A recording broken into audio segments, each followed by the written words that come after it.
Hi friends, welcome back to channel. ഇന്ന് നമ്മൾ കാണാൻ പോകുന്നത് ഡയറി ടു ഡെത്തിൻ്റെ മൂന്നാമത്തെ എപ്പിസോഡാണ്. ഈ എപ്പിസോഡ് സ്റ്റാർട്ടിങ്ങിൽ തന്നെ കാണിക്കുന്നത് ഇപ്പോൾ ടോങ്കള അവൻ വർക്ക് ചെയ്യുന്ന ഒരു ഗ്യാരേജിൽ ഒരു കസ്റ്റമറിൻ്റെ കാറ് ശരിയായിക്കൊണ്ടിരിക്കുകയാണ്. അത് നന്നാക്കി കഴിയുമ്പോൾ അവനാണെങ്കിൽ ആ ഒരു കാറിൻ്റെ കൂടെ ഇരുന്നിട്ട് സെൽഫിയൊക്കെ എടുക്കുന്നുണ്ട്. അപ്പോൾ തന്നെ അങ്ങോട്ടേക്ക് ആ ഒരു ഗ്യാരേജിൻ്റെ ഓണർ വന്നിട്ട് ടോങ്കളയോട് നിൻ്റെ വർക്കെല്ലാം കഴിയുമെന്ന് ഇങ്ങനെ ചോദിക്കുന്നുണ്ട്. ടോങ്കള ആ ടൈമിന് എനിക്ക് ഈ മാസത്തെ സാലറി ഒന്ന് തരാമോ എന്ന് ഇങ്ങനെ ചോദിക്കുകയാണ്. അയാളപ്പോൾ അതിന് മാസം അവസാനം ആയില്ലല്ലോ, പിന്നെ എന്തിനാണ് നിനക്ക് ഇപ്പോഴേ സാലറി എന്നിങ്ങനെ ചോദിക്കുമ്പോൾ അതുകൊണ്ട് കോളേജിലത്തെ ആവശ്യത്തേക്കാണ്, എനിക്ക് വേണമായിരുന്നു എന്ന് പറയുമ്പോൾ ഇല്ല, നീ ആ ഒരു ക്യാഷ് കിട്ടിയിട്ട് പോയി കുടിക്കാനാണെന്ന് എനിക്ക് നന്നായിട്ടറിയാം, പൈസ ഇല്ലെങ്കിൽ അതിൻ്റെ രീതിയിൽ ജീവിക്കണമെന്ന് പറഞ്ഞിട്ട് അയാൾ അവിടെ നിന്ന് പോകുന്നുണ്ട്. പോകുന്ന ടൈമിൽ ഗ്യാരേജ് ലോക്ക് ചെയ്യാൻ പറഞ്ഞിട്ടാണ് പോകുന്നത്. എന്നാൽ അവനതൊന്നും കേൾക്കുന്നില്ല. അവൻ അയാളെ ഒരു ചീത്ത വിളിച്ചിട്ട് ആ ഒരു കസ്റ്റമറിൻ്റെ കാറും എടുത്ത് അവനാണെങ്കിൽ പുറത്തേക്ക് ഡ്രൈവ് ചെയ്യാനായിട്ട് പോവാണ്. നൈറ്റ് അങ്ങനെ ഡ്രൈവ് ചെയ്ത് പോകുന്ന ടൈമിന് അവൻ ഫോണിലും എന്തൊക്കെയോ നോക്കിയായിരുന്നു പോകുന്നുണ്ടായിരുന്നത്. സോ അതുകൊണ്ട് തന്നെ ഒരാൾ കുറുകെ ചാടുമ്പോഴത്തേക്കും അവിടെ ഒരു ആക്സിഡൻറ്റ് ഉണ്ടാകുന്നുണ്ട്. അവനങ്ങനെ വണ്ടിയിൽ പുറത്തേക്ക് ഇറങ്ങി നോക്കുമ്പോൾ അയാൾ ചോരയിൽ ഇങ്ങനെ ഒലിച്ചൊക്കെ കിടക്കുന്നതാണ് കാണുന്നത്. അയാൾ മരിച്ചോ ഇല്ലയോ ഒരു ഐഡിയ ഇല്ല. അവൻ വേറെ ഒന്നും നോക്കാൻ നിൽക്കുന്നില്ല. അവിടെ നിന്ന് അപ്പം തന്നെ ഒരു കാറും എടുത്ത് പോകുന്നുണ്ട്.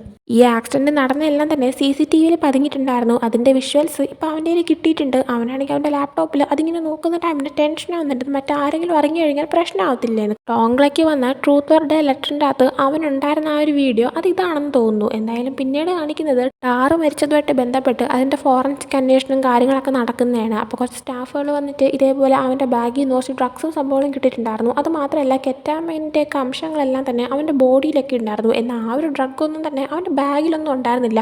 അതെങ്ങനെ അവിടെ ഒന്നും അറിയത്തില്ല. പിന്നെ ആ ഒരു കില്ലർ യൂസ് ചെയ്ത വെപ്പണിൽ കില്ലറിൻ്റെ ഫിംഗർ പ്രിൻറ്റോ അങ്ങനെ ഒന്നും തന്നെ ഇല്ലയെന്ന് പറയുന്നുണ്ട്.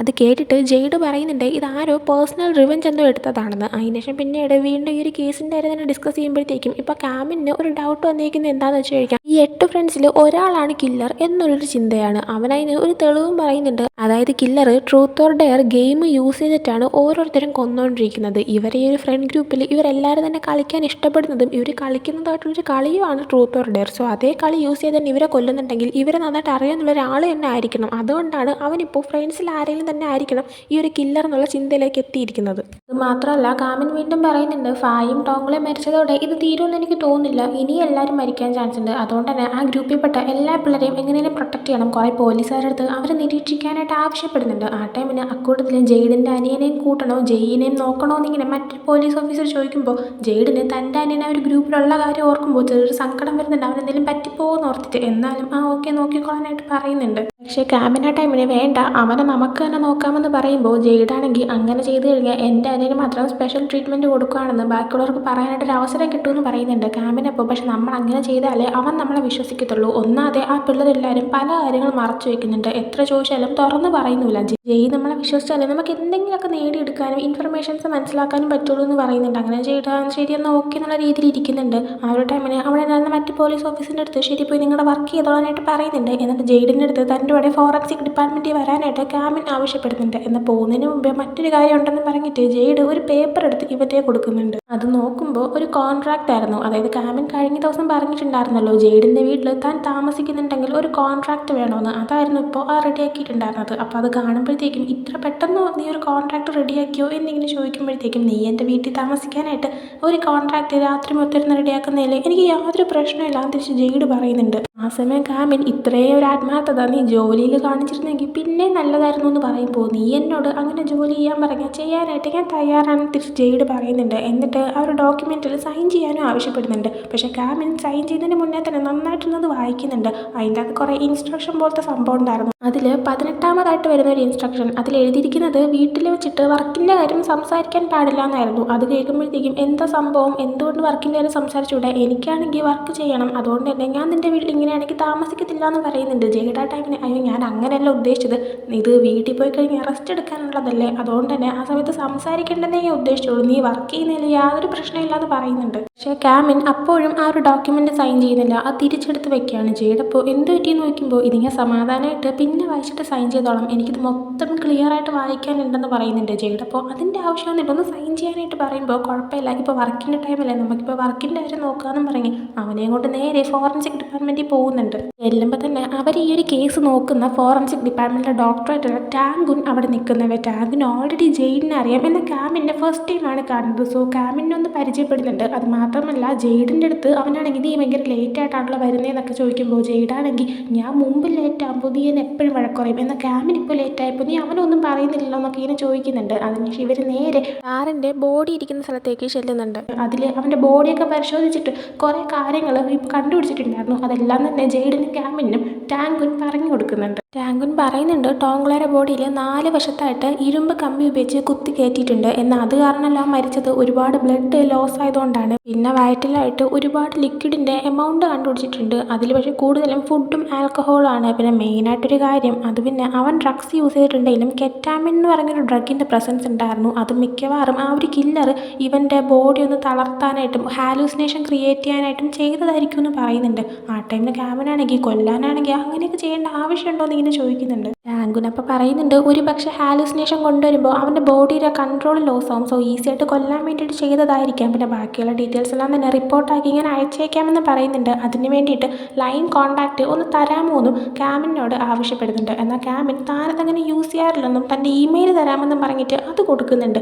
അത് കേൾക്കുമ്പോൾ ജെയ്ഡിന് ചെറിയൊരു സന്തോഷമാവുന്നുണ്ട്. കാരണം ഇങ്ങോട്ടേക്ക് വന്നപ്പോൾ മുതൽ ടാങ്കുനാണെങ്കിൽ ക്യാമിനെ ചെറിയൊരു വളയ്ക്കാനുള്ള പരിപാടിയിലാണെന്ന് ഇവന് മനസ്സിലാവുന്നുണ്ട്. കണ്ടപ്പോൾ തൊട്ട് ഇവൻ ഭയങ്കര ജലസായിട്ടിരിക്കുകയാണ്. പക്ഷേ ഇപ്പോൾ അങ്ങനെ ഫോൺ നമ്പർ കൊടുക്കാൻ പറ്റത്തില്ല, പകരം ഇമെയിൽ മാത്രം കൊടുക്കുക എന്ന് പറയുമ്പോൾ ഇവന് ചെറിയൊരു സന്തോഷമാവാണ്. അങ്ങനെ പിന്നീട് ക്യാമിൻ പുറത്തേക്ക് പോയി കഴിയുമ്പോൾ ജെയ്ഡ് ടാങ്കുനോട് ചോദിക്കുന്നുണ്ട് എത്ര വർഷമായിട്ട് ഞാൻ നിൻ്റെ കൂടെ നിൽക്കുന്നു, ഒരിക്കൽ പോലും എൻ്റെ കോൺടാക്റ്റ് നീ ചോദിച്ചിട്ടില്ലല്ലോ എന്ന്. ആ ടൈമിന് അതെനിക്ക് നീയുമായിട്ട് സംസാരിക്കാൻ താല്പര്യമില്ലാത്തതുകൊണ്ടാണെന്ന് അതിൽ ടാങ്കുൻ പറയുന്നുണ്ട്. ജെയ്ഡിൻ്റെ അടുത്ത് നിന്ന് ടാങ്കുൻ ചോദിക്കുന്നുണ്ട് ക്യാമിൻ ആരെങ്കിലും ഡേറ്റ് ചെയ്യുന്നുണ്ടോ എന്ന്. ജെയ്ഡ് അപ്പോൾ വേണമെങ്കിൽ നീ തന്നെ പോയി ചോദിക്കാൻ പറഞ്ഞിട്ട് അവൻ അവിടെ നിന്ന് പുറത്തേക്ക് ഇറങ്ങി പോവാണ്. തിരിച്ചു പോകുന്ന സമയത്ത് ജെയ്ഡ് ക്യാമിനോട് തനിക്കും അവൻ്റെ ഒരു ഇമെയിൽ ഐ ഡി കൊടുക്കാനായിട്ട് പറയുന്നുണ്ട്. ആ ടൈമിനെ എന്തിനാണെന്ന് ചോദിക്കുമ്പോൾ അതെന്ത് ചോദ്യമാണ്, നമ്മൾ ഒരുമിച്ച് വർക്ക് ചെയ്യുന്നതല്ലേ, അല്ലെങ്കിൽ നിന്റെ ടാങ്കുന് മാത്രം ഇതിൻ്റെ ഇമെയിൽ കൊടുക്കുമെന്ന് ഇങ്ങനെ ചോദിക്കുമ്പോൾ ഇങ്ങനെ തരാനായിട്ട് പറഞ്ഞിട്ട് അവൻ്റെ ഇമെയിൽ എന്തോ ഇവൻ കൊടുക്കുന്നുണ്ട്. എന്നാൽ ജെയ്ഡ് തിരിച്ച് ഫോൺ വാങ്ങിച്ച് നോക്കുമ്പോൾ ക്യാമിൻ കൊടുത്തത് ഇമെയിൽ ആയിരുന്നില്ല, പകരം നേരത്തെ ടാങ്കുൻ കൊടുക്കുമോ എന്ന് ആവശ്യപ്പെട്ട അവൻ്റെ ലൈൻ കോൺടാക്റ്റ് ആയിരുന്നു. അപ്പോൾ അത് കാണുമ്പോൾ ജെയ്ഡാണെങ്കിൽ അല്ല നീയല്ലേ നേരത്തെ ഇത് യൂസ് ചെയ്യത്തില്ലെന്ന് പറഞ്ഞത്, പിന്നെന്താ ഇപ്പം എനിക്ക് ഇത് തന്നത് എന്നിങ്ങനെ ചോദിക്കുമ്പോൾ നീ ഇതല്ലേ യൂസ് ചെയ്യുന്നത്, സോ ഞാനും വിചാരിച്ചു ഇത് യൂസ് ചെയ്ത് ട്രൈ ചെയ്ത് നോക്കാമെന്ന് പറയുന്നുണ്ട്.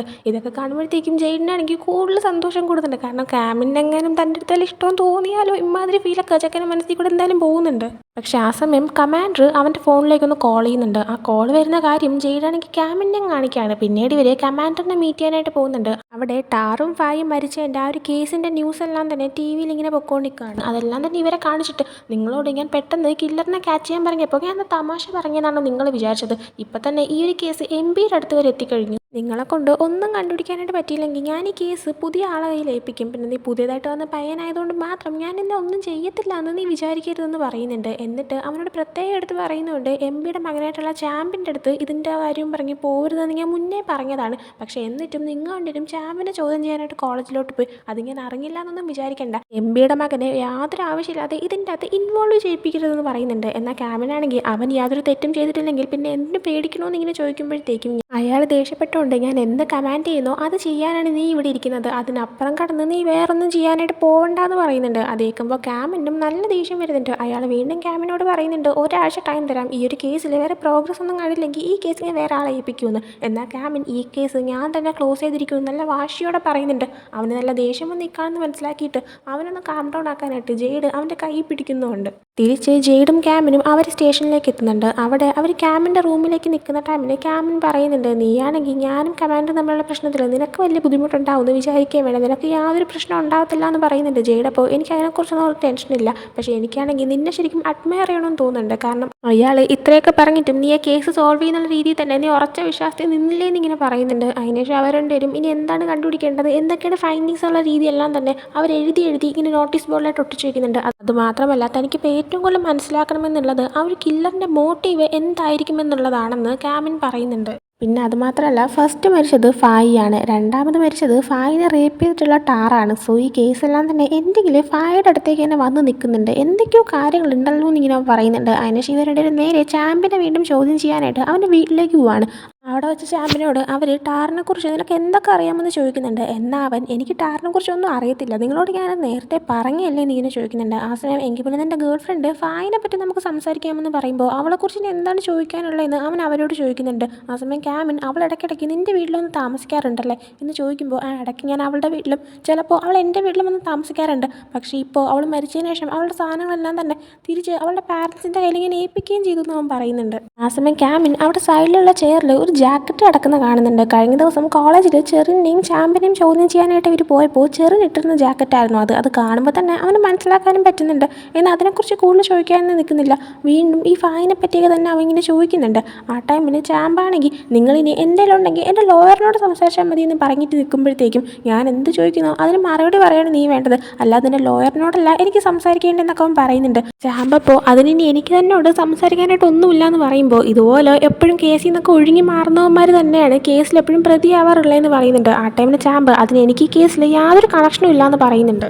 ക്യാമിനപ്പോൾ പറയുന്നുണ്ട് ആ ഈ ഒരു കേസ് തെളിഞ്ഞോട്ടെ, അതിനുശേഷം നമുക്ക് മനസ്സിലാക്കാം നിനക്കിതിൽ എന്തെങ്കിലും പങ്കുണ്ടെങ്കിൽ നിൻ്റെ അച്ഛൻ്റെ പേരിന് പോലും നിന്നെ രക്ഷിക്കാനായിട്ട് പറ്റത്തില്ല എന്ന് പറയുന്നുണ്ട്. അത് കേട്ട് ദേഷ്യം വന്ന ചാമ്പ് ക്യാമിൻ്റെ അടുത്തേക്ക് നടന്നു വരുന്നുണ്ട്. ക്യാമിനപ്പോൾ ചാമ്പിനെ പിടിച്ചു വയ്ക്കുകയാണ്. ജെയ്ഡപ്പോൾ അവനെ വിട്ടേക്കാനായിട്ട് ക്യാമിനോട് ആവശ്യപ്പെടുന്നുണ്ട്. ക്യാമിൻ അങ്ങനെ ചാമ്പിൻ്റെ കൈ വിടുന്നുണ്ട്. ചാമ്പ് അപ്പോൾ ദേഷ്യത്തിൽ മര്യാദയ്ക്ക് എൻ്റെ വീട്ടിൽ നിന്ന് ഇറങ്ങിപ്പോക്കോ, നീയൊക്കെ നോക്കൂ ഇപ്പോൾ ചെയ്തതിന് അനുഭവിക്കും എന്നുള്ള രീതിയിൽ അവൻ തിരിച്ച് പറയുന്നുണ്ട്. അങ്ങനെ ഒരു പുറത്തേക്ക് ഇറങ്ങി പോകുന്ന ടൈമിൽ ജെയ്ഡാണെങ്കിൽ ഇങ്ങനെയൊന്നും ചെയ്യേണ്ട ആവശ്യമില്ലായിരുന്നു എന്ന് പറയുന്നുണ്ട്. ക്യാമിനപ്പോൾ ഞാൻ മനഃപൂർവ്വം തന്നെ ഇങ്ങനെ ചെയ്തതാ, ഇങ്ങനെ ചെയ്ത് അവനത് ട്രിഗർ ചെയ്ത് വിട്ടാൽ മാത്രമേ എന്തെങ്കിലും അവൻ്റെ ഉള്ളിൽ നിന്ന് പുറത്ത് വരത്തുള്ളൂ എന്നിങ്ങനെ പറയുന്നുണ്ട്.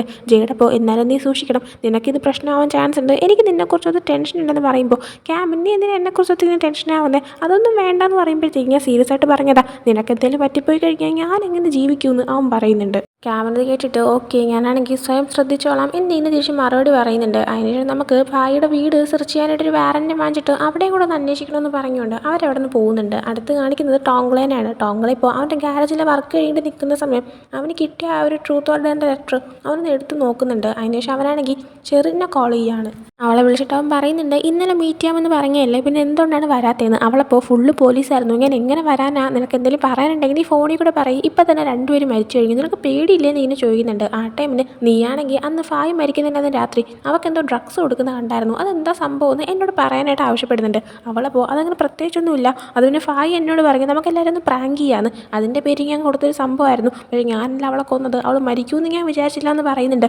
അവനപ്പോൾ ആ ശരി ഓക്കെ എന്ന് പറഞ്ഞിട്ട് കോൾ കട്ട് ചെയ്യുന്നുണ്ട്. ഇതെല്ലാം തന്നെ നമ്മുടെ ജെയ്ഡിൻ്റെ ക്യാബിനറ്റോടെ വർക്ക് ചെയ്യുന്ന കെൻ എന്ന് പറയുന്ന പോലീസ് ഓഫീസർ ഇവനെ ഫോളോ ചെയ്തിട്ട് അതിൻ്റെയൊക്കെ ഫോട്ടോയൊക്കെ എടുത്ത് വെക്കുന്നുണ്ടായിരുന്നു. അതിനുശേഷം കെന്ന് നേരെ ഇതിൻ്റെയൊക്കെ സംഭവങ്ങളെല്ലാം പറയാനായിട്ട് ക്യാബിൻ്റെ അടുത്തേക്ക് വരുന്നുണ്ട്. വരുമ്പോഴത്തേനും ജെയ്ഡ് എവിടെയെന്ന് ഇങ്ങനെ ചോദിക്കുമ്പോൾ ജെയ്ഡ് ഫ്രഷ് ആവാനായിട്ട് പോയിരിക്കുകയാണെന്ന് പറയുന്നുണ്ട്. അങ്ങനെ ക്യാബിൻ്റെ അടുത്ത് ഓക്കെ ഞാനും പിന്നെ കുറച്ച് പോലീസുകാരും കൂടെ ആയിട്ട് ഈ പിള്ളേരെല്ലാവരും ഫോളോ ചെയ്യുന്നുണ്ടായിരുന്നു. അതിൽ ചെറിനെയും ചാമ്പിനെയും പിന്നെ ബെല്ലിനെയും കാണുമ്പോൾ അത്ര സംശയമൊന്നും തോന്നില്ല. പിന്നെ ബെല്ലിന് അങ്ങനെ ഫ്രണ്ട്സ് ഒന്നുമില്ല, അവളെപ്പോഴും ഇങ്ങനെ അടിയുണ്ടാക്കി നടക്കുന്ന ഒരു പെങ്കൊച്ചാണ്. പിന്നെ ചെറിനും ചാമ്പും ക്ലാസ് കഴിഞ്ഞ് ഒരുമിച്ച് എപ്പോഴും തിരിച്ചു പോകാറുണ്ടെന്ന് പറയുന്നുണ്ട്. അതേക്കുമ്പോൾ ക്യാമിൻ അവർ ഒരുമിച്ചാണ് തിരിച്ചു പോകുന്നത്, അതിനുശേഷമാണ് സ്പ്ലിറ്റ് ആവുന്നത് എന്നൊക്കെ ഒരു സംശയം ഇങ്ങനെ പറയുന്നുണ്ട്. അതിനുശേഷം ബാക്കിയുള്ളവരെ പറ്റി ചോദിക്കുമ്പോൾ ടൈമും ചെയ്യും ഒക്കെ തന്നെ എപ്പോഴും ക്ലാസ് കഴിഞ്ഞിട്ട് അവരുടേതായ വർക്കും ചെയ്ത് യൂഷ്വലി എപ്പോഴും ഉള്ളതുപോലെ തന്നെ സംശയമൊന്നുമില്ലാത്ത രീതിയിൽ തന്നെ അവർ വീട്ടിലൊക്കെ പോകാറുണ്ട്. പിന്നെ അവർ കുറച്ച് പോപ്പുലർ പയ്യന്മാരായതുകൊണ്ട് തന്നെ അതിൻ്റെയൊക്കെ ഇതിലൊക്കെ അങ്ങ് നടക്കുന്നുണ്ട്. പിന്നെ ടോങ്ക്ലേനെ പറ്റി പറയുകയാണെങ്കിൽ അവന് ഗാരേജിലൊരു പാർട്ട് ടൈം ജോബുണ്ട്, സോ അവൻ അതിന് വേണ്ടി പോകുന്നുണ്ട്. എന്നാൽ ഞാൻ അവൻ ഇന്ന് ഫോളോ ചെയ്തപ്പോൾ ടെൻഷനിൽ അവൻ ആരുമായിട്ട് ഫോൺ സംസാരിക്കുന്നത് കേൾക്കുന്നുണ്ടായിരുന്നു. എന്നാലും സംസാരത്തിൽ യൂസ് ചെയ്ത ഫ്രേസ് വെച്ചിട്ട് ഒരു പെങ്കൊച്ചിനോടാണ് സംസാരിച്ചത്, മനസ്സിലാക്കാൻ പറ്റിയെന്നും പറയുന്നുണ്ട്. അതിലവൻ സംസാരിക്കുന്നതിൽ ജസ്റ്റ് ഞാൻ ഒരു വരി കേട്ടിട്ടുണ്ടായിരുന്നു, അതായത് നീ എന്നോട് സത്യം തുറന്ന് പറഞ്ഞില്ലെങ്കിൽ എനിക്ക് നിന്നെ ഹെൽപ്പ് ചെയ്യാൻ പറ്റത്തില്ല എന്ന്. അവൻ അപ്പം തന്നെ പറയുന്നുണ്ട് അവൻ ആരോടെ സംസാരിച്ചതെന്ന് എനിക്കറിയണം, അവൻ്റെ കോൾ ഹിസ്റ്ററിയൊക്കെ ഒന്ന് ചെക്ക് ചെയ്യാനായിട്ട്. അങ്ങനെ അത് നോക്കാനായിട്ട് അവിടെ നിന്ന് കെന്ന് പോകുന്നുണ്ട്. ക്യാബിൻ നേരെ തന്നെ ജെയ്ഡിനെ വിളിക്കാനായിട്ട് പോകുന്നുണ്ട്. ജെയ്ഡ് ഇതുവരെയായിട്ട് കുളിച്ചിട്ട് തിരിച്ച് വന്നിട്ടുണ്ടായിരുന്നില്ല. അങ്ങനെ വാഷ്റൂമിൽ പോയിട്ട് ജെയ്ഡിനെ വിളിക്കുമ്പോൾ ജെയ്ഡ് കുളിച്ചിറങ്ങി വരുന്നുണ്ട്. അവൻ വന്നിട്ട് എന്താ കാര്യം ഇങ്ങനെ ചോദിക്കുമ്പോൾ നീ പെട്ടെന്ന് ഡ്രസ്സൊക്കെ ചേഞ്ച് ചെയ്തിട്ടോ, 5 മിനിറ്റ് ടൈമേ ഉള്ളൂ, നമുക്ക് പെട്ടെന്ന് തന്നെ ഇൻവെസ്റ്റിഗേറ്റ് ചെയ്യാനായിട്ട് പോവേണ്ട ആവശ്യമുണ്ടെന്ന് പറയുമ്പോൾ അതിന് ഫായുടെ വീട് ഇൻവെസ്റ്റിഗേറ്റ് ചെയ്യാനായിട്ടുള്ള വാറൻറ്റ് ചോദിച്ചിട്ടേ ഉള്ളൂ, അത് കിട്ടിയിട്ട് നമുക്ക് ചെയ്യാൻ പറ്റത്തുള്ളൂ, അതിനെ കുറച്ച് സമയം എടുക്കുമെന്ന് പറയുമ്പോൾ അതൊന്നുമല്ല, ടോങ്ക്ലെ ഇൻവെസ്റ്റിഗേറ്റ് ചെയ്യാനാണ് പോകുന്നത്, കുറച്ച് ഇൻഫർമേഷൻസ് കിട്ടിയിട്ടുണ്ട്, ഇപ്പോൾ അവനെയാണ് ഏറ്റവും കൂടുതൽ സംശയമുള്ളത്, പെട്ടെന്ന് വരാനായിട്ട് ആവശ്യപ്പെടുന്നുണ്ട്. എന്നാൽ അതൊന്നും മൈൻഡ് ചെയ്യാതെ ഇവനാണെങ്കിൽ കുറച്ച് ഫ്ലേർട്ട് ചെയ്ത് കളിച്ചുകൊണ്ടൊക്കെ അങ്ങനെ നിൽക്കുന്നുണ്ട്. അവനെ വിളിച്ചു വരുത്താനായിട്ട് ഇനി വേറെ വഴിയില്ലാത്തതുകൊണ്ട് തന്നെ ക്യാബിനാണെങ്കിൽ അവൻ ഉടുത്തിരുന്ന ആ ഒരു ടവൽ തന്നെ കഴിച്ചുകൊണ്ട് പോകുന്നുണ്ട്. എന്നിട്ട് അതും കൊണ്ട് അങ്ങ് പുറത്തേക്ക് ചെന്നിങ്ങനെ വെച്ചുകൊണ്ടിരിക്കുന്നുണ്ട്. അപ്പോൾ ജെയ്ഡിൻ്റെ കയ്യിൽ വേറെ കുഞ്ഞു ടവലേ ഉള്ളൂ, അതും പിടിച്ചുകൊണ്ട് അത് താത്താന്ന് പറഞ്ഞ് ഇവൻ പുറകെ നടക്കുന്നുണ്ട്. പെട്ടെന്ന് ആ ഒരു ടവൽ എടുത്തുകൊണ്ട് ഇവൻ പോകുന്നുണ്ട്. അതിൻ്റെ ഇടയിൽ തന്നെ ക്യാബിനാണെങ്കിൽ ഒരു കോൾ വരുന്നുണ്ട് ജെയ്ഡ് അടുത്തുനിന്ന്, അതായത് ടോങ്ക്ലേക്കും ആ ഒരു ട്രൂത്ത് ഓർ ഡെയർ ലെറ്റർ കിട്ടിയെന്ന് ഇങ്ങനെ പറഞ്ഞുകൊണ്ട്. അങ്ങനെ ഇവരുടനെ തന്നെ അങ്ങോട്ടേക്ക് പോകുന്നുണ്ട്. ഇതേ സമയം ടോങ്ക്ലേനെ കാണിക്കുവാണെങ്കിൽ അവൻ പൈസ കൊടുക്കാനുള്ള കുറച്ച് ആൾക്കാരുണ്ടായിരുന്നു, അവരെല്ലാവരും വന്ന് 2 മാസമായി പൈസ തന്നിട്ടെന്ന് പറഞ്ഞിട്ട് അവന് ഭയങ്കരമായിട്ട് ഉപദ്രവിച്ചുകൊണ്ടിരിക്കുകയാണ്. അപ്പോൾ തന്നെ അങ്ങോട്ടേക്ക് ജെയ്ഡും ക്യാമിനും ജെയ്യും എത്താണ്. പോലീസാണെന്ന് മനസ്സിലായതുകൊണ്ട് ആ ഒരു ആൾക്കാരൊക്കെ അവിടെ നിന്ന് പോകുന്നുണ്ട്. ഇവർ വന്നിട്ട് ടോങ്ക്ലേൻ്റെ അടുത്ത് നീ ഓക്കെ അല്ലേ എന്നൊക്കെ ചോദിക്കുകയാണ്. അങ്ങനെ ടോങ്ക്ലേനെ വിളിച്ചുകൊണ്ട് അവൻ താമസിക്കുന്ന റൂമിലേക്ക് ചെന്നിരിക്കുന്നുണ്ട്. ഇങ്ങനെയാണോ അവർ നിൻ്റെയും തിരിച്ച് പൈസ വാങ്ങുന്നതെന്നൊക്കെ ചോദിക്കുമ്പോൾ ഇങ്ങനെയാണ് കാര്യങ്ങളെന്നൊക്കെ പറയുന്നുണ്ട്. എന്നിട്ട് ടോങ്ക്ലേൻ്റെ അടുത്ത് അല്ല നിനക്ക് കിട്ടിയ ട്രൂതോടെ ലെറ്റർ തരാനായിട്ട് ആവശ്യപ്പെടുന്നുണ്ട്. അപ്പോൾ ടോങ്ക്ല അതിങ്ങനെ എടുത്ത് കൊടുക്കുന്നുണ്ട്. അതിൻ്റെ അകത്ത് എഴുതിയിരുന്നത് നീയാണെങ്കിൽ എല്ലാ കാര്യങ്ങളും അറിഞ്ഞിട്ട് മറച്ചു വെച്ചിട്ടുണ്ടായിരുന്നു. ചാമ്പാണെങ്കിൽ പരീക്ഷയിൽ ചീറ്റ് ചെയ്തു, പക്ഷെ അതറിഞ്ഞിട്ടും നീയാണെങ്കിൽ കൂടെ നിന്നു. പെമ്പിള്ളേർക്ക് ഡ്രഗ്സൊക്കെ കൊടുത്ത് അവർ യൂസ് ചെയ്തു, അതിൻ്റെ വീഡിയോ എടുത്തു. എന്നിട്ട് അവൻ നിനക്ക് ആൽക്കഹോൾ വാങ്ങിച്ചിരുന്നതുകൊണ്ട് മാത്രം അതിന് നീ കൂട്ടുനിന്നു. എന്നിട്ട് ബെല്ലിനെ കുറിച്ച് പറയുകയാണെങ്കിൽ അവളെ ബോയ് ഫ്രണ്ടിൻ്റെ കൂടെ അടുത്ത പെൺകൊച്ചിനെ ഉപദ്രവിച്ചു. അതറിഞ്ഞിട്ടും നിനക്ക് അവൾ ഇഷ്ടമുള്ളതുകൊണ്ട് മാത്രം നീ കൂടെ നിന്നു. നിന്നെയൊക്കെ പൈസ വെച്ച് ഒതുക്കാൻ എന്ത് എളുപ്പമാണ്, നീ ഇങ്ങനൊരു പയ്യനായിരുന്നല്ലോ എന്നുള്ള രീതിയിലുള്ള കാര്യങ്ങളെല്ലാം തന്നെ ആ ലെറ്ററിനകത്ത് എഴുതിയിട്ടുണ്ടായിരുന്നു. അതെല്ലാം തന്നെ ഇപ്പോൾ ക്യാമിൻ വായിക്കുന്നുണ്ട്. ഇതെല്ലാം തന്നെ ജെയ്ഡൻ കേട്ടിട്ട് ഇനി വേറെ എന്തെങ്കിലും ഉണ്ടോ എന്ന് ചോദിക്കുമ്പോൾ ടോങ്ക്ലാണെങ്കിൽ വേറെ എന്തുണ്ടാവാനാ, ഇത്രയേ ഉള്ളൂ, നിങ്ങളെല്ലാവരും ചോദിക്കുന്നതായിട്ട് തോന്നും ഞാനൊരു കൊന്നെന്ന്, എന്തിനാ ഇങ്ങനെയൊക്കെ ചോദിക്കുന്നതെന്ന് തിരിച്ചു ചോദിക്കുന്ന സമയത്ത് ജെയ്ഡ് ഞങ്ങളിവിടെ തന്നെ ഹെൽപ്പ് ചെയ്യാനാണ് നോക്കുന്നത്, അപ്പം നീ ചോദിച്ചതിന് മറുപടി പറയാനായിട്ട് ആവശ്യപ്പെടുന്നുണ്ട്. അത് മാത്രമല്ല ക്യാമിനാണെങ്കിൽ ഈ ഒരു ലെറ്റർ താൻ കൊണ്ടുപോകാണെന്നും പറഞ്ഞിട്ട് നമ്മൾ ഇറങ്ങുവാണെന്ന് പറയുന്നുണ്ട്. ജെയിനോട് നീ ഇപ്പോൾ കൂടെ വരുന്നു എന്ന് ചോദിക്കുമ്പോൾ ഇല്ലല്ല കുറച്ച് നേരം ഇങ്ങനെ ഇവൻ്റെ അടുത്ത് ഇരുന്നിട്ട് വരാമെന്ന് പറയുന്നുണ്ട്. ടോങ്ക്ലയുടെ റൂമിൽ നിന്ന് പുറത്തേക്ക് വരുമ്പോൾ തന്നെ ക്യാമിൻ പറയുന്നുണ്ട് അവൻ ഇപ്പോഴും കുറേ കാര്യങ്ങൾ മറച്ചു വെക്കുന്നുണ്ട്. ട്രൂത്ത് ഓർ ഡെയർ ലെറ്ററിൽ 2 ലെറ്റേഴ്സ് ഉണ്ടാവും, പക്ഷെ അവനായില്ല നമ്മൾ ട്രൂത്ത് മാത്രമേ തന്നിട്ടുള്ളൂ. സോ ഉറപ്പായിട്ടും ഡെയറിൻ്റെ ലെറ്റർ അവൻ്റെ തന്നെ ഉണ്ടായിരിക്കും എന്ന് പറയുന്നുണ്ട്. ആ ടൈമിന് ജെയ്ഡ് ശരിയാണ്, നമുക്ക് വേണമെങ്കിൽ ജെയിൻ്റെ അടുത്തൊന്ന് ചോദിച്ചു നോക്കാമെന്ന് പറയുന്നുണ്ട്. ഉടനെ തന്നെ ജെയ്ക്കൊരു മെസ്സേജ് ഇടുന്നുണ്ട് നമുക്ക് മീറ്റ് ചെയ്യണമെന്ന് ഇങ്ങനെ പറഞ്ഞിട്ട്. അത് മാത്രമല്ല ക്യാമിൻ മറ്റൊരു സംശയം കൂടെ പറയുന്നുണ്ട്. അതായത് ഇപ്പോൾ ടോങ്ക്ലേനെ കൊണ്ട് തിരിച്ചവൻ്റെ റൂമിൽ വന്നപ്പോൾ അവൻ്റെ സാധനങ്ങളെല്ലാം തന്നെ അലങ്കോലമായി കിടക്കുമായിരുന്നു. നേരത്തെ നമ്മൾ ഓൾറെഡി കണ്ടതാണ് അവന് പൈസ കൊടുക്കാനുള്ള ആൾക്കാർ അവനെ ഉപദ്രവിച്ചുകൊണ്ടിരിക്കുന്നത്. സോ ഉറപ്പായിട്ടും ആ ആൾക്കാർ അവൻ്റെ വീട്ടിൽ വന്നിട്ട് എല്ലാം നശിപ്പിച്ചിട്ടതാണെന്ന് മനസ്സിലാക്കാൻ പറ്റുന്നുണ്ട്. പക്ഷെ അങ്ങനെ നശിപ്പിച്ചിട്ടുണ്ടെങ്കിൽ പൈസ കൊടുക്കാത്ത അവൻ്റെ വാല്യുബിൾ ആയിട്ടുള്ള സാധനങ്ങളെല്ലാം അവരെന്തായാലും എടുത്തുകൊണ്ട് പോവേണ്ടതാണ്, പ്രത്യേകിച്ച് അവൻ്റെ ലാപ്ടോപ്പും എല്ലാം തന്നെ. പക്ഷെ അവരത് എടുത്തുകൊണ്ട് പോയിട്ടില്ല. സോ ഉറപ്പായിട്ടും അവനാണെങ്കിൽ ഇത് മനഃപൂർവ്വം ക്രിയേറ്റ് ചെയ്ത് സ്റ്റേജ്ഡ് ആയിട്ടുള്ളൊരു സംഭവമാണ്. അങ്ങനെ ശരിക്കും അവന് പൈസ കൊടുക്കാനുള്ള ആൾക്കാർ അവനൊന്നും അടിച്ചതൊന്നുമല്ല, നമ്മളെ തെറ്റിദ്ധരിപ്പിക്കാനായിട്ട് ചെയ്തതാണ് ആ ഡെയറിൻ്റെ ലെറ്റർ. നമ്മൾ അറിയാതിരിക്കാൻ ഉണ്ടാവും ചെയ്തതായിരിക്കാനേ ചാൻസ് ഉള്ളൂ എന്നും കൂടെ പറയുന്നുണ്ട്. ജെയ്ഡിനും ശരിയാണെന്ന് തോന്നുന്നുണ്ട്. ഇതേ സമയം ജെയ്ഡ് അയച്ച ഒരു മെസ്സേജ്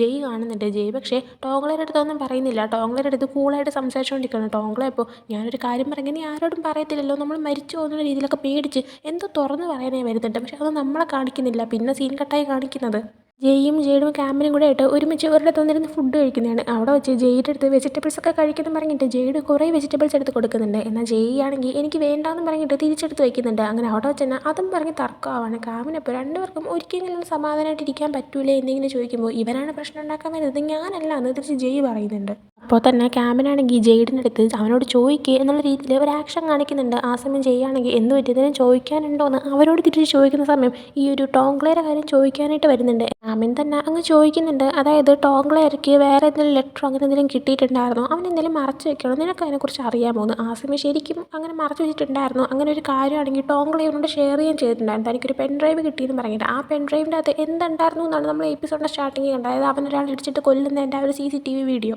ആ ഒരു കാര്യമൊക്കെ പറഞ്ഞോന്നറിയത്തില്ല. പക്ഷേ ആ ഒരു പെൻ ഡ്രൈവ് തൻ്റെ കയ്യിൽ കിട്ടിയ കാര്യം ടോങ്ക്ല ഇവനോട് ഷെയർ ചെയ്തിട്ടുണ്ടായിരുന്നു. എന്നാൽ ഇപ്പോൾ അതൊക്കെ ആലോചിച്ചിട്ട് പോലും ചെയ്യുകയാണെങ്കിൽ ഇല്ല ഒന്നുമില്ല എന്നുള്ള രീതിയിൽ പറയാണ്. ആ ഒരു ടൈമിന് തന്നെ ക്യാമിനൊരു കോൾ വന്നതുകൊണ്ട് ക്യാമിൻ പുറത്തേക്ക് ഇറങ്ങി പോകുന്നുണ്ട്. അതിങ്ങനെ കോൾ അറ്റൻഡ് ചെയ്ത് സംസാരിക്കുന്ന ടൈമിന് ആ ഒരു ഡ്രഗ് കേസിൻ്റെ കാര്യമെല്ലാം ഇവന് വേണ്ടിയിട്ട് അന്വേഷിച്ച ഒരാളുണ്ട്. അയാളാണെങ്കിൽ ഇതിൽ CM ഒക്കെ ഇടപെട്ടിട്ടുണ്ട്. കുറേ ആൾക്കാർക്ക് അറിയാമെന്നുള്ളതാണ് ഈ ഡ്രഗ് ഒക്കെ ഇങ്ങനെ സെല്ല് ചെയ്യുന്ന കാര്യം. ഇത് പുറത്തു നിന്ന് കഴിഞ്ഞാൽ കുറേ പേര് കുടുങ്ങും എന്നൊക്കെ പറഞ്ഞ് സംസാരിക്കുന്നുണ്ട്. ക്യാമിനപ്പോൾ തനിക്ക് മറ്റൊരു കേസും കൂടെ വന്ന് കിടക്കുകയാണ്, നമുക്കിത് പെട്ടെന്ന് തന്നെ ഡീൽ ചെയ്യാമെന്നും പറഞ്ഞ് അങ്ങ് കോള് കട്ട് ചെയ്യാണ്. അവൻ അകത്തേക്ക് കയറി പോകാൻ നിൽക്കുമ്പോൾ ഒരു വണ്ടിയിൽ കുറച്ച് ആൾക്കാരൊക്കെ വന്നിട്ട് അവനെ എടുത്തിട്ട് അടിക്കുകയാണ്. ആ സമയം കറക്റ്റ് ജെയ്ഡ് പുറത്തേക്ക് ഇറങ്ങി വന്നിട്ട് അവരെ തടയാനേ നോക്കുന്നുണ്ട്. അതിൻ്റെ ഇടയിൽ ഒരു ഫൈറ്റൊക്കെ നടക്കുന്നുണ്ട്. അവരിരുന്ന കത്തിയൊക്കെ കൊണ്ടിട്ട് ക്യാമിൻ്റെ കൈ മുറിയുന്നുണ്ട്. ഉടനെ തന്നെ ജെയ്ഡ് വീണ്ടും അവരെ അടിക്കാനൊക്കെ നോക്കുന്നുണ്ട്. അവരാണെങ്കിൽ ഞങ്ങൾ വെറുതെ വിട്ടെന്ന് വിചാരിക്കേണ്ടെന്നൊക്കെ പറഞ്ഞിട്ട് അവരങ്ങ് പോകുന്നുണ്ട്. ആ ടൈമിൽ ക്യാമിൻ്റെ കൈ ഇങ്ങനെ മുറുക്കിയിരിക്കുന്നുണ്ട്. ജെയ്ഡാണെങ്കിൽ അയ്യോ നന്നായിട്ട് ബ്ലീഡിങ് ആവുന്നുണ്ടല്ലോ, നമുക്ക് പെട്ടെന്ന് പോകാമെന്നൊക്കെ പറഞ്ഞ് അവനെ വിളിച്ചുകൊണ്ട് അവിടെ നിന്ന് പോകുന്നുണ്ട്. തിരിച്ച് വീട്ടിലെത്തി കഴിഞ്ഞ ഉടനെ തന്നെ CCTV നോക്കിയിട്ട് ആരായത് ചെയ്തതെന്നൊക്കെ അന്വേഷിക്കാനായിട്ട് കെന്നിനെ ജെയ്ഡ് ഏൽപ്പിക്കുന്നുണ്ട്. ആ ടൈമിന് അതിൻ്റെ ഇത് ആവശ്യമില്ല, കെന്ന് റെസ്റ്റ് എടുക്കട്ടെ എന്ന് ക്യാമിൻ പറയുന്നുണ്ട്. എന്നാൽ ഇല്ലില്ല അവന്മാരാരാന്ന് നമുക്ക് കണ്ടുപിടിക്കണം, മിക്കവാറും ചാമ്പിൻ്റെ അച്ഛനയച്ച ആളാവാൻ ചാൻസ് ഉണ്ടല്ലോ എന്നൊക്കെ ഇങ്ങനെ പറയുന്നുണ്ട്. അപ്പോൾ തന്നെ അങ്ങോട്ടേക്ക് ജെയ്യും വന്നിരുന്നിട്ട് ഇപ്പോൾ എങ്ങനെയുണ്ടെന്നൊക്കെ ചോദിക്കുമ്പോൾ ക്യാമിന് കുഴപ്പമില്ല എന്ന് പറയുന്നുണ്ട്. എന്നിട്ട് ജെയിൻ്റെ അടുത്ത് നിനക്ക് എന്തെങ്കിലും അറിയെങ്കിൽ തുറന്ന് പറ, ഇപ്പം തന്നെ കണ്ടില്ലേ ഒരു പോലീസ് ഓഫീസറായിട്ടുള്ള എന്നെ അവർ അറ്റാക്ക് ചെയ്തു, അപ്പം നിൻ്റെ ഫ്രണ്ട്സിന് എന്തെങ്കിലും പറ്റിക്കഴിഞ്ഞാൽ ഞങ്ങൾക്ക് രക്ഷിക്കാൻ പോലും പറ്റിയെന്ന് വരത്തില്ല എന്ന് പറയുന്നുണ്ട്. അങ്ങനെ ഇനി മറച്ചു വെക്കേണ്ടെന്ന് എഴുതിയിട്ട് ജയ്യാണെങ്കിൽ സത്യം തുറന്ന് പറയുന്നുണ്ട്. അവനാണെങ്കിൽ ഈ ലെറ്ററിൻ്റെ കൂടെ ആയിട്ട് ഒരു പെൻ ഡ്രൈവ് കൂടെ കിട്ടിയിട്ടുണ്ടായിരുന്നു. ആ ഒരു പെൻ ഡ്രൈവിൻ്റെ അത് അവൻ കാരണം ഒരാൾക്ക് ആക്സിഡൻറ്റ് പറ്റി കിടക്കുന്ന ഒരു CCTV വിഷ്വലായിരുന്നു ഉണ്ടായിരുന്നതെന്നും പറയുന്നുണ്ട്. അപ്പോൾ ആ ഒരു കാര്യങ്ങളെല്ലാം തന്നെ ഇപ്പോൾ കേട്ട് കഴിയുമ്പോഴത്തേക്കും ക്യാബിനാണെങ്കിൽ ഒരു ഡെയറിൻ്റെ ലെറ്റർ ഉണ്ടായിരുന്നില്ലേ എന്നിങ്ങനെ ചോദിക്കുമ്പോൾ ഇല്ലല്ലോ അതെന്താ സംഭവം എന്നിങ്ങനെ ചോദിക്കുമ്പോൾ അത് പിന്നെ 2 ലെറ്റർ ആയിരിക്കും ഒരാൾക്ക് കിട്ടുന്നത്. പക്ഷേ അവനെനിക്ക് ഒരു ലെറ്റർ മാത്രമേ തന്നുള്ളൂ. അപ്പോൾ അടുത്ത ലെറ്റർ എവിടെയാണെന്നിങ്ങനെ ചോദിക്കുമ്പോൾ അതിനെപ്പറ്റി എനിക്കറിയത്തില്ല, ഒന്നും തന്നെ അവൻ പറഞ്ഞിട്ടില്ല എന്ന് ജയ് തിരിച്ച് പറയുന്നുണ്ട്. അടുത്ത് കുറച്ച് കഴിയുമ്പോഴത്തേക്കും ക്യാമനും ജെയ്ഡും കൂടെ ആയിട്ട് അവരുടെ റൂമിലേക്ക് വരുന്നുണ്ട്. അവിടെ തന്നെ ഇവർക്ക് കേസിൻ്റെ കാര്യങ്ങളൊക്കെ നോക്കാനായിട്ട് ചെറിയൊരു സെറ്റപ്പ് ചെയ്തിട്ടുണ്ടായിരുന്നു. സോ അതിൽ നോക്കിയിട്ട് ഇനി ആരായിരിക്കും ഏറ്റവും കൂടുതൽ മരിക്കാനായിട്ട് ചാൻസ് കൂടുതൽ, ആരെയും ഡൗട്ട് തോന്നിയെന്ന് ഇനി ചോദിക്കുമ്പോൾ ക്യാമനാണെങ്കിൽ ബെല്ല് കുറച്ച് ഇതായിട്ടുള്ളൊരു പെങ്കൊച്ചായിട്ട് എനിക്ക് തോന്നുന്നുണ്ട്, അവൾ കുറച്ച് ഭീകരമാണെന്നുള്ള ഫീല് എനിക്ക് വരുന്നുണ്ടെന്ന് അവൻ പറയുന്നുണ്ട്. അടുത്ത് ബെല്ലിനെ തന്നെയാണ് കാണിക്കുന്നത്. അവളെ കാണിക്കുമ്പോൾ അവളിപ്പോൾ അവളുടെ റൂമിൽ ടെൻഷനായിരിക്കുകയാണ്. കാരണം ഇപ്പോൾ ട്രൂത്ത് ഓർ ഡെയർ ലെറ്റർ കിട്ടിയിരിക്കുന്നത് അവൾക്കാണ്. തുറന്നു നോക്കുമ്പോൾ അതിനകത്ത് കുറേ ഫോട്ടോസ് ഉണ്ടായിരുന്നു, ആ ഒരു പെങ്കൊച്ചിനെ ഉപദ്രവിക്കുന്നതും പിന്നെ ആരെയെ കൊണ്ട് ഹോസ്പിറ്റലിൽ പോകുന്നതൊക്കെ. പിന്നെ ആ ലെറ്ററിൽ എഴുതിയിട്ടുമുണ്ട്, നീയാണെങ്കിൽ ഒരു പെങ്കൊച്ചിൻ്റെ മുഖത്ത് ആസിഡ് ഒഴിച്ചു, നിൻ്റെ ഒരു ഫ്രണ്ടിനെ അബോർഷൻ ചെയ്യാനായിട്ട് കൊണ്ടുപോയി, അതോ ഒരു കുഞ്ഞിനെ ജീവിക്കാൻ പോലും നീ സമ്മതിച്ചില്ല, നീയാണെങ്കിൽ അത് മോശമാണെന്നൊക്കെ ഇങ്ങനെ പറഞ്ഞിട്ട് അതൊക്കെ കണ്ടു കഴിയുമ്പോൾ ഇവൾ ഭയങ്കര ടെൻഷനാകുന്നുണ്ട്. ചെറിനെ കോൾ ചെയ്യുന്നുണ്ട്. എന്നാൽ ചെറിൻ കോൾ അറ്റൻഡ് ചെയ്യുന്നില്ല. അതിൻ്റെ ദേഷ്യം എല്ലാം തന്നെ അവൾ പുറത്ത് കാണിക്കുന്നുമുണ്ട്. അത് മാത്രമല്ല ഡെയർ എന്ന് പറഞ്ഞ ലെറ്ററിൻ്റെ ബാക്കിലാണെന്ന് തോന്നുന്നു. അടുത്ത് ഞാൻ ആരെയാണ് കൊല്ലേണ്ടതെന്ന് വെച്ചിട്ട് 2 ഓപ്ഷൻ വെച്ചിട്ടുണ്ടായിരുന്നു. ഒന്ന് ചെറിനും മറ്റേത് ജയ്യുമായിരുന്നു. അതിപ്പോൾ അവൾ മാർക്ക് ചെയ്യാനായിട്ട് പോകുന്നതും കാണിക്കുന്നുണ്ട്. എന്നാൽ ആരെ പേരാണ് അവൾ ടിക്ക് ചെയ്തതെന്ന് കാണിക്കുന്നില്ല. അടുത്ത് വീണ്ടും ജെയ്ഡിനെയും ക്യാമിനെയും കാണിക്കുകയാണെങ്കിൽ ഇപ്പോൾ ക്യാമിൻ്റെ കൈ മുറിഞ്ഞതുകൊണ്ട് തന്നെ അതിൽ മരുന്ന് വെച്ച് കൊടുക്കാനായിട്ട് ജെയ്ഡാണെങ്കിൽ റൂമിലേക്ക് വന്നിരിക്കുകയാണ്. ക്യാമൻ ആദ്യം തന്നെ ഞാൻ തന്നെ ചെയ്തോളാം നീ പൊക്കോ എന്നൊക്കെ പറഞ്ഞിട്ട് അവൻ ഒഴിവാക്കാനായി ശ്രമിക്കുന്നുണ്ട്. എന്നാൽ എത്രയൊക്കെ പറഞ്ഞിട്ട് ഇവൻ മാറുന്നില്ല. ക്യാമിൻ ഇട്ടേക്കുന്ന ഷർട്ടൊക്കെ റിമൂവ് ചെയ്യിപ്പിച്ചിട്ട് ഇവനാണെങ്കിൽ മരുന്ന് വെക്കാനായിട്ട് തുടങ്ങുന്നുണ്ട്. വീണ്ടും ബെല്ലിനെ കാണിക്കുകയാണെങ്കിൽ അവളിപ്പോൾ വിശാലമായിട്ട് ബാട്ടബിൽ വൈനൊക്കെ കുടിച്ചുകൊണ്ടൊക്കെ ഇരിക്കുന്നുണ്ട്. ആ സമയമാണ് ആരോ വന്ന് ഡോർ ഓപ്പൺ ചെയ്യുന്നത്. സൗണ്ട് കേട്ടിട്ട് ചെറിനായിരിക്കും എന്ന് എഴുതിയിട്ട് ചെറിൻ നീയാണോ അത് വെറുതെ കളിക്കല്ലേ എന്നൊക്കെ പറയുന്നുണ്ട്. എന്നാൽ റെസ്പോൺസ് ഒന്നുമില്ല. ഇവളും മൈൻഡ് ചെയ്യാതിരിക്കുകയാണ്. എന്നാൽ ആ ടൈമിൽ നോക്കുമ്പോഴാണ് കില്ലർ അവളുടെ അടുത്തേക്ക് വന്നിരിക്കുന്നത്. അയാളെ കാണുമ്പോൾ തന്നെ പേടിച്ചിട്ട് എന്നെ ഒന്നും ചെയ്യല്ലേ ഞാൻ പോലീസിനെ വിളിക്കുന്നൊക്കെ പറഞ്ഞിട്ട് അവൾ ഫോൺ എടുക്കാനേ പോകുന്നുണ്ട്. എന്നാൽ അതിന് മുന്നേ കില്ലർ അവളെ മുടിയിലൊക്കെ ഇങ്ങനെ ഇറുക്കി പിടിക്കുന്നുണ്ട്. എന്നിട്ട് അവളുടെ അടുത്ത് ട്രൂത്ത് ഓർ ഡെയർ എന്നൊക്കെ ചോദിക്കുമ്പോൾ എന്നെ വിടെന്ന് പറയുന്നുണ്ട്. അവളെ കൊല്ലുന്നൊരു സിറ്റുവേഷൻ ആകുമ്പോഴത്തേക്കും ഞാൻ ഡെയർ ചൂസ് ചെയ്തു, ഞാൻ ചെറിനെയാണ് അതിൽ ചൂസ് ചെയ്യുന്നതെന്ന് പറയുന്നുണ്ട്. എന്നാൽ കില്ലറാണെങ്കിൽ എന്തായാലും വൈകി പോയിട്ടുണ്ട്, നിന്നെ മറ്റൊരാൾ ചൂസ് ചെയ്തു എന്നിങ്ങനെ പറഞ്ഞിട്ട് അവിടെ വെച്ച് തന്നെ അവളുടെ മുഖത്ത് ആസിഡ് ഒഴിച്ച് അവളെ കൊല്ലുന്നുണ്ട്. ഇതേസമയം വീണ്ടും ജെയ്ഡിനെയും ക്യാമിനെയും കാണിക്കുകയാണെങ്കിൽ ഇതുവരെയായിട്ട് ജെയ്ഡാണെങ്കിൽ മരുന്ന് വെച്ച് കഴിഞ്ഞിട്ടില്ല. അപ്പോൾ ക്യാമിൻ പറയുന്നുണ്ട് ഒരുപാട് ടൈം എടുക്കുന്നുണ്ടല്ലോ കഴിയുന്നില്ലേന്ന്. ജെയ്ഡ് ആ സമയം അത് പിന്നെ സൂക്ഷിച്ച് ശ്രദ്ധിച്ച് ചെയ്തുകൊണ്ടിരിക്കുക, അതുകൊണ്ടാണെന്ന് പറയുന്നുണ്ട്. ക്യാമിനെ ടൈമിന് നാളെയാണെങ്കിൽ ഞാൻ ഫായിയുടെ വീടൊന്ന് ചെക്ക് ചെയ്യാൻ പോകും. ഇവർക്ക് എല്ലാവർക്കും മരിക്കുന്നതിന് മുന്നേ ട്രൂത്ത് ഓർ ഡെയർ ലെറ്റർ കിട്ടിയിട്ടുണ്ടെങ്കിൽ അവർക്ക് ഉറപ്പായിട്ടും കിട്ടിയിട്ടുണ്ടായിരിക്കും, അതവളെ വീട്ടിലുണ്ടാവാൻ ചാൻസ് ഉണ്ട്. നാളെ നീ പിന്നെ ബെല്ലിനെ പോയി ഒന്ന് ചെക്ക് ചെയ്യണമെന്നും പറയുന്നുണ്ട്. എന്നാൽ ജെയ്ഡിൻ്റെ ഫോക്കസ് ഒന്നും അതിലായിരുന്നില്ല. അവൻ ക്യാമിനെ തന്നെ ഇങ്ങനെ ശ്രദ്ധിച്ചിട്ട് നിനക്കൊരു ചെറിയ മുറിവ് വന്നപ്പോൾ തന്നെ ഞാൻ ഇത്രയും ടെൻഷനായി, ഞാൻ ആർക്കും വേണ്ടിയിട്ട് ഇത്രയും ടെൻഷനായിട്ടേ ഇല്ല എന്നൊക്കെ പറഞ്ഞിട്ട് ചെറുതായിട്ട് ക്ലോസ് ആയി ക്യാമിനെ കിസ് ചെയ്യുന്നുണ്ട്. എന്നാൽ ക്യാമിൻ പെട്ടെന്ന് ഒഴുകി മാറുന്നുണ്ട്. എന്നാൽ പിന്നീട് അവൻ തന്നെ ജെയ്ഡിനെ കിസ് ചെയ്യുകയാണ്. അങ്ങനെ രണ്ടുപേരും കിസ് ചെയ്യുന്നതും കാണിച്ചുകൊണ്ടാണ് ഈ ഒരു എപ്പിസോഡ് ഇവിടെ എൻഡ് ആവുന്നത്. സോ ഈ ഒരു എപ്പിസോഡ് നിങ്ങൾക്ക് ഇഷ്ടപ്പെട്ടിട്ടുണ്ടെങ്കിൽ ലൈക്ക് ചെയ്യുക, ഷെയർ, സബ്സ്ക്രൈബ് ചെയ്യുക. പുതിയ വീഡിയോ വരുന്നത് വരെ ബൈ.